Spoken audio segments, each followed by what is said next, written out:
ओम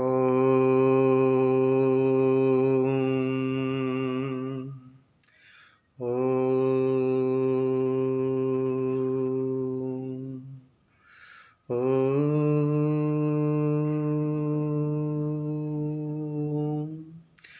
ओम स्तुता मया वरदा वेदमाता प्रचोदयन्तां पावमानि द्विजानां यायुः प्राणं प्रजां पशुं कीर्तिं दर्विणं ब्रह्मचर्यं मह्यं दत्ता व्रजदवं लोकम्।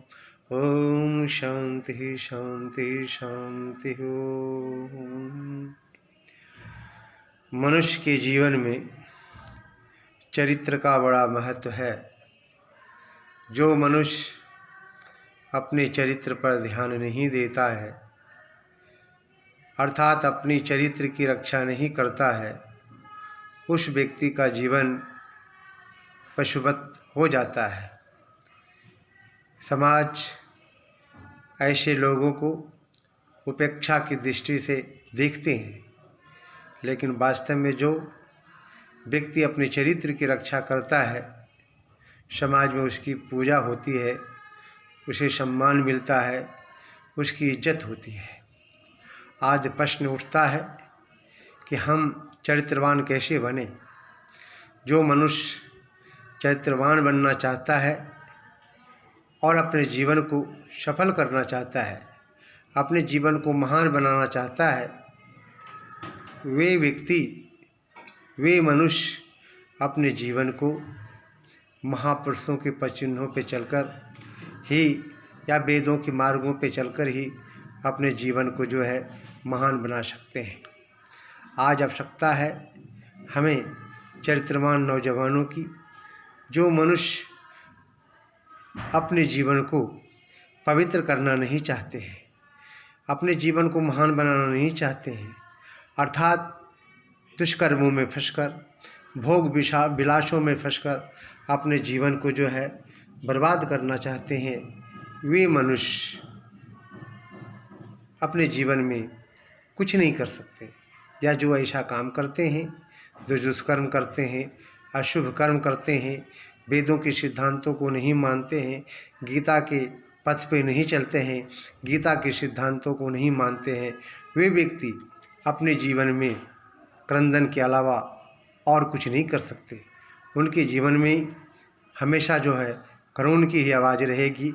इसलिए जो व्यक्ति जो है अपने जीवन को महान बनाना चाहते हैं, वे मनुष्य अपने चरित्र की रक्षा करें, वेदों के सिद्धांतों को अपने जीवन में अपनाएं। और कहा गया मनुष्य कौन है?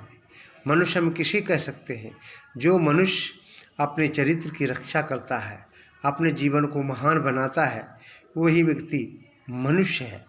नीतिकार ने एक बड़ी सुंदर बातें कही है, येषां न विद्या न तपो न दानम ज्ञानम न शीलम न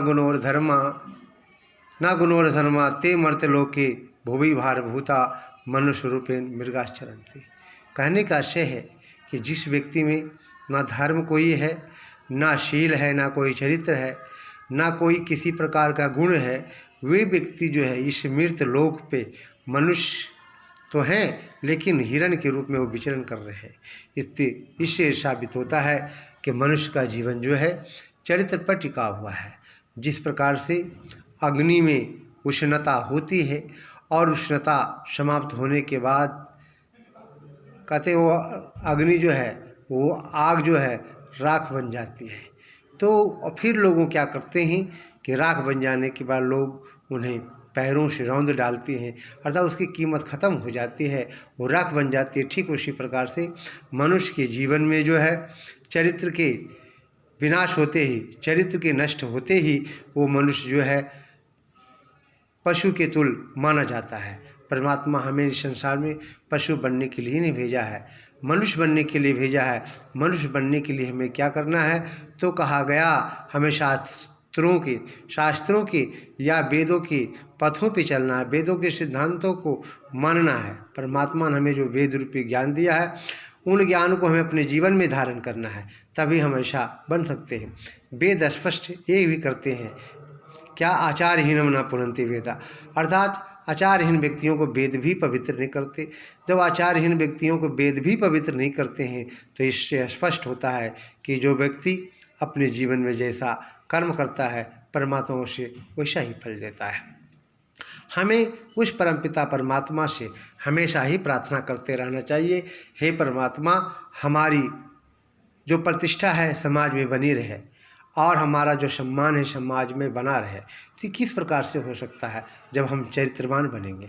चरित्रवान व्यक्तियों के द्वारा ही, चरित्रवान मनुष्यों के द्वारा ही समाज का निर्माण हो सकता है, समाज का कल्याण हो सकता है, राष्ट्र का उत्थान हो सकता है, विश्व का कल्याण हो सकता है। स्वामी दयानंद सरस्वती ने क्या कहा था? कृवंतो विश्वमार्यम, सारे संसार को लोगों को हम आर्य बनाएंगे और आर्य बनाना भी चाहिए। लेकिन आर्य का मतलब क्या होता है? श्रेष्ठ व्यक्ति। श्रेष्ठ व्यक्ति को हम आर्य कहते हैं और श्रेष्ठ व्यक्तियों के समूह को हम आर्य समाज कहते हैं। जहाँ व्यक्ति अपने चरित्र से पतित हो जाता है, अपने चरित्र से नीचे गिर जाता है, वो व्यक्ति चरित्रवान कहलाने लायक नहीं है, वे व्यक्ति मनुष्य कहलाने योग्य नहीं है।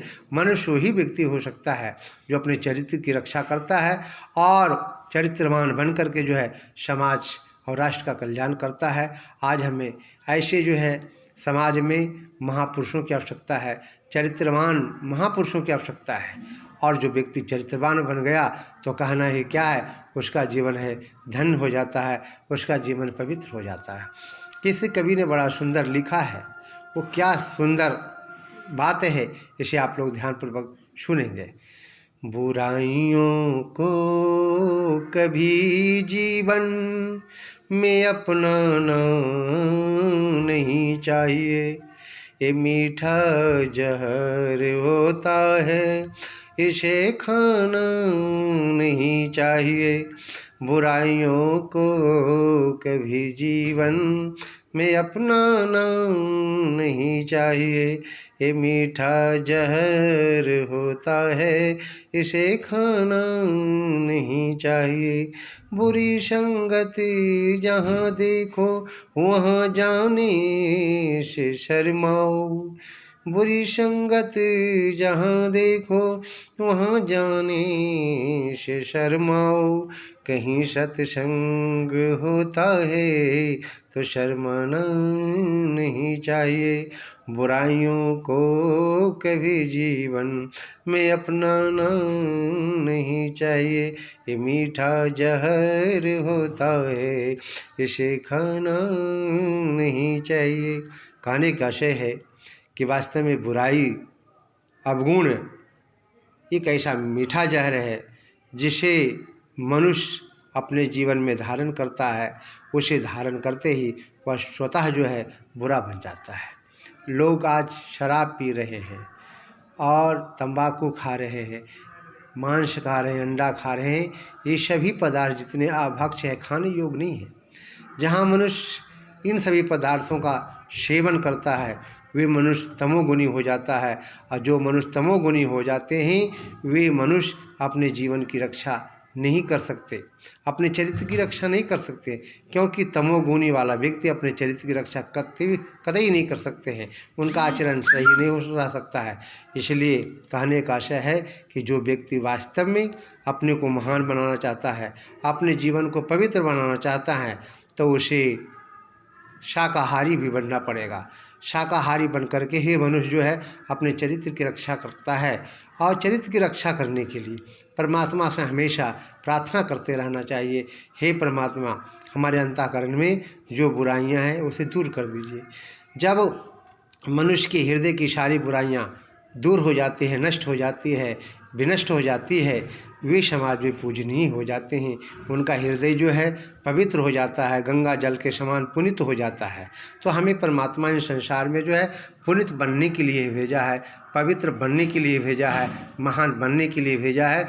जब महान बनने के लिए परमात्मा ने हमें संसार में भेजा है तो हमें महान बन करके ही संसार को दिखाना चाहिए। इस संसार में उसी का नाम रहता है जो व्यक्ति कुछ करके चला जाता है, जो समाज और राष्ट्र की रक्षा करता है और राष्ट्र की रक्षा के लिए, मातृभूमि की रक्षा के लिए अपने को समर्पित कर देता है। और जो व्यक्ति अपने को समर्पित कर देता है, आने वाली पीढ़ी उसे याद करती है।